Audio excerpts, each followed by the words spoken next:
अचानक ऐसा क्या हो गया कि ममता बनर्जी के कार्यकर्ताओं और भारतीय जनता पार्टी के कार्यकर्ताओं में भिड़ंत हो गई और भिड़ंत ऐसी कि पुलिस के हाथ पांव फूल गए। आखिर ममता की सेना ने किस तौर पर भाजपाइयों को दौड़ा दौड़ा कर खदेड़ा। विस्तार से दोस्तों आपको सब कुछ बताते हैं, अगले चंद मिनट मेरे साथ में जरूर है क्योंकि यह खबर आज की इस वक्त की बेहद महत्वपूर्ण है। दोस्तों बंगाल में जहां पर भारतीय जनता पार्टी की शुभेंदु सरकार को भी जुमा 8 दिन भी नहीं हुए कि जो दावे और जो बड़ी बड़ी बातें मोदी और शाह बंगाल में करके आए थे सब कुछ धराशायी नजर आ रहा। कानून व्यवस्था चौपट, महिलाओं की सुरक्षा व्यवस्था चौपट। बारुईपुर की घटना ने पूरे बंगाल के साथ साथ पूरे देश को दहशत में डाल दिया। लेकिन जब ममता बनर्जी उस पीड़िता और उस पीड़िता के परिवार और परिजनों को न्याय दिलाने के लिए आगे निकली तो कैसे भारतीय जनता पार्टी के सीने पर सांप नहीं लौटने लगा बल्कि वो खुद को नंगा पाने लगी। और दोस्तों जब ममता बनर्जी बारुईपुर जाने वाली थी तो उन्हें हाउस अरेस्ट कर दिया गया। अमित शाह तो पहुंचे थे श्यामा प्रसाद मुखर्जी की 125वीं जयंती पर, लेकिन माहौल तभी से टेंस में था। लेकिन दोस्तों पुलिस और प्रशासन ने इजाजत नहीं दी ममता बनर्जी को बारुईपुर जाने के लिए, लेकिन कोर्ट से ममता को इजाजत मिली। कोर्ट से ममता के संगठन, ममता के कार्यकर्ताओं ने रैली निकाली। जैसे ही रैली आगे बढ़ी वहां पर भारतीय जनता पार्टी के कार्यकर्ता आ जाते हैं। भाजपाइयों से झड़प शुरू होने लगती है। भाजपाई दरअसल इस बात को लेकर तिलमिलाए हुए थे कि हम तो ये सोच रहे हैं कि ममता को खत्म कर दिया गया उनके राजनीतिक वजूद को, मगर इनका संगठन तो सड़कों पर उतर रहा है और वो भी एक ऐसे मुद्दे को लेकर जिस मुद्दे ने पूरे देश के अंदर बवाल मचा रखा है। जैसे भारतीय जनता पार्टी के खेमे के लोग वहां पर आए, धक्का मुक्की करनी शुरू की, झड़प शुरू की। भाजपाइयों का वो हश्र किया ममता की सेना ने जिसका उन्होंने सोचा भी नहीं होगा। हालात ऐसे हो गए कि आनन फानन मौके पर और पुलिस बल बुलाना पड़ा। दोस्तों आगे क्या हुआ, कैसे ममता गुट ने भाजपाई खेमे के कार्यकर्ताओं को सबक सिखाया, मगर उससे पहले एक सवाल कि इस रैली को लेकर कल ही कलकत्ता हाई कोर्ट की सिंगल बेंच ने समय सीमा और रूट में कुछ बदलाव के साथ में इजाजत दे दी थी। अदालत के आदेश के बाद सुरक्षा के दावे किए गए थे, लेकिन जैसे ही मार्च हाजरा मोड़ की तरफ बढ़ा राजनीतिक प्रतिद्वंदिता सड़क पर आ गई। भारतीय जनता पार्टी के कार्यकर्ता सामने क्यों आ गए, क्यों बीजेपी वालों को वहां आने दिया गया? दरअसल दोस्तों ममता गुट भाजपा शासन में बारुईपुर में 11 साल की बच्ची के साथ हुई दरिंदगी के विरोध में पीड़िता और उसके परिजनों को न्याय दिलाने के लिए सड़कों पर था, जिसे भाजपाइयों ने रोकने की कोशिश की। बारुईपुर के खौफनाक वारदात के खिलाफ टीएमसी के छात्र युवा संगठन ने न्याय की मांग को लेकर कलकत्ता हाईकोर्ट की मंजूरी के बाद कोलकाता में ये रैली निकाली।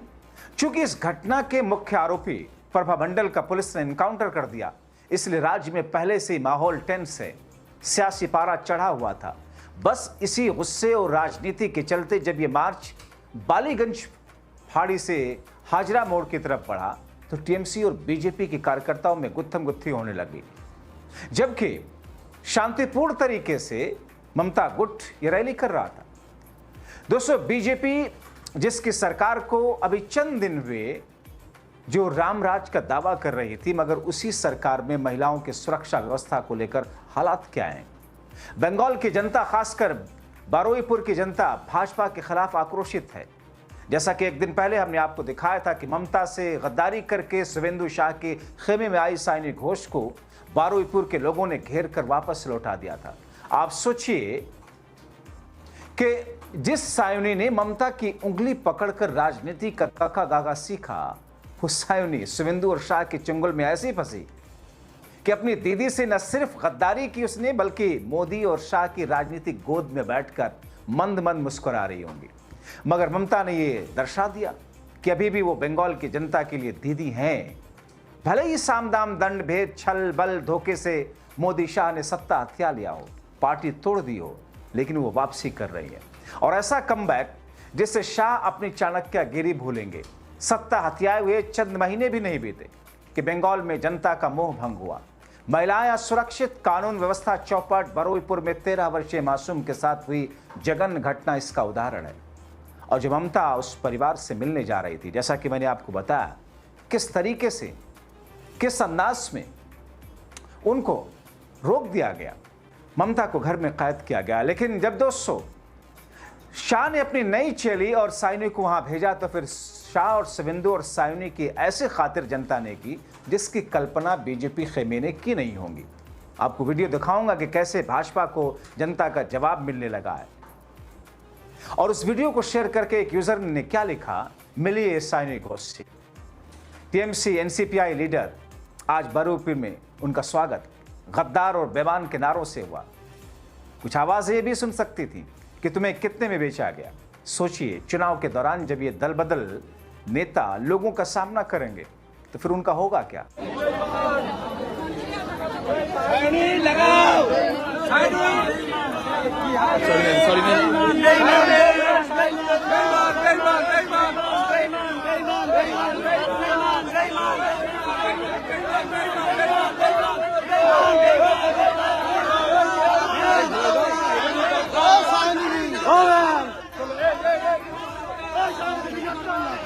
नमस्कार मैम।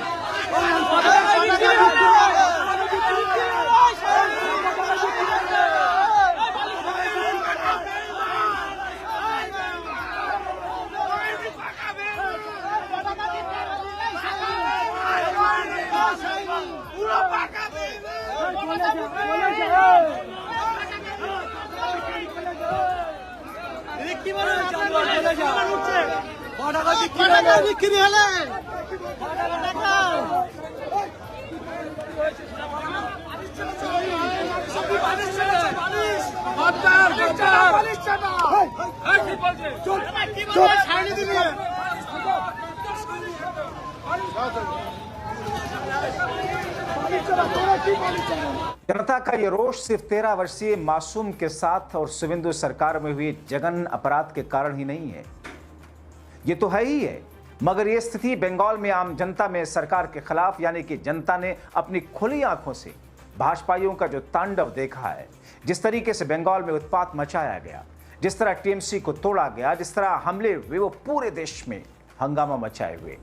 मगर इस नई नवेली सरकार में अभी से भ्रष्टाचार, अपंग कानून व्यवस्था, लाचार सिस्टम की सिस्कियों की पराकाष्ठा दिखाई दे रही है।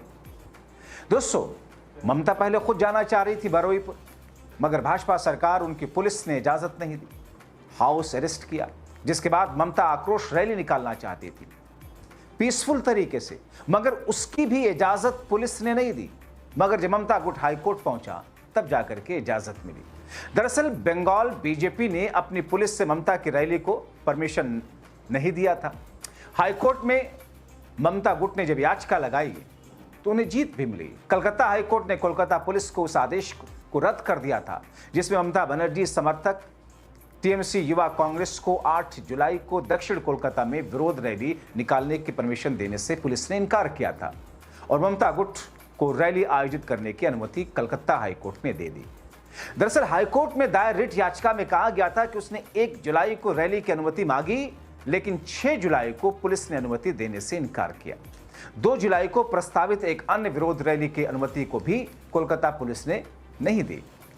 याचिका में कहा गया पुलिस का यह रवैया संविधान की ओर से दिए गए शांतिपूर्ण विरोध प्रदर्शन के अधिकार का उल्लंघन है। मगर दोस्तों, कलकत्ता हाईकोर्ट ने ममता गुट को न सिर्फ रैली की इजाजत दी, बल्कि भाजपा सरकार और पुलिस की तरफ से पेश वकील से ऐसे तीखे सवाल किए जिससे कलई खुली उनकी। राज्य सरकार की ओर से अदालत में पेश हुए अतिरिक्त महाधिवक्ता राजदीप मजूमदार ने याचिका का विरोध करते हुए क्या कहा दोस्तों, पूरी एड़ी से चोटी का जोर लगाए कि इजाजत ना मिले। भाजपा सरकार और पुलिस की तरफ से पेश वकील ने कुतर्क करते हुए मई 2023 के उच्च न्यायालय के एक फैसले का हवाला देते हुए कहा कि रैली आयोजित करने के लिए आयोजकों को 15 दिन पहले अनिवार्य सूचना देनी चाहिए। पुलिस के निर्धारित ऑनलाइन पोर्टल पर आवेदन करना चाहिए था। अदालत ने कहा रैली की अनुमति अस्वीकार करते समय पुलिस के आदेश में कहीं भी अपर्याप्त नोटिस का उल्लेख नहीं किया गया, मगर हाईकोर्ट ने एक नहीं सुनी। और दोस्तों, उसी हाईकोर्ट के आदेश के बाद में 8 जुलाई को ममता गुट के लोगों ने ये जनाक्रोश टाइप की रैली, जो कि बरुईपुर के उस कांड के बाद के आक्रोश की शक्ल में देखा, मगर यहां पर भाजपाइयों ने इसे रोकने की कोशिश की। आए रैली के अंदर घुस के रैली को खराब करने की कोशिश की, धक्का मुक्की शुरू की ताकि यहीं पर मामला रुक जाए, क्योंकि चारों तरफ तो पुलिस है। इस माहौल को देख करके पुलिस सबको वापस कर देगी, मगर हुआ ऐसा नहीं, बल्कि मुंह की खानी पड़ी। भाजपाइयों को वहां से सबक सिखाते हुए टीएमसी कार्यकर्ताओं ने वहां से खदेड़ा। अब इन तमाम स्थितियों और परिस्थितियों को देख करके दोस्तों आप क्या कहेंगे? किस तौर पर बंगाल में मौजूदा वक्त की सरकार सिर्फ दिल्ली के इशारे वाली चीजों को पूरा करते हुए बंगाल को भगवामय तो कर रही है, लेकिन वहां पर वहां की जनता के अधिकारों को किस तौर पर छीन रही है? जो जिम्मेदारी सरकार की थी कानून व्यवस्था, विकास और दूसरी चीजों को आगे ले जाने का, उन सब को साइड करके सिर्फ वहां पर उत्तर भारत के उन हिंदुत्ववादी राज्यों की तरह, जहां पर जिन राज्यों को हार्ड लाइन हिंदुत्व का गढ़ कहा जाता है, उसी तरीके से बंगाल को रखने की कोशिश में है। मगर अदालतें हैं, कानून है। देश में 80% बहुसंख्यकों में से 65% बहुसंख्यक अभी भी सेक्युलर हैं। ये तांडव ज्यादा दिन नहीं चलेगा। आप क्या सोचते हैं? कड़ियां जोड़कर अपनी राय कमेंट बॉक्स में जरूर लिखें।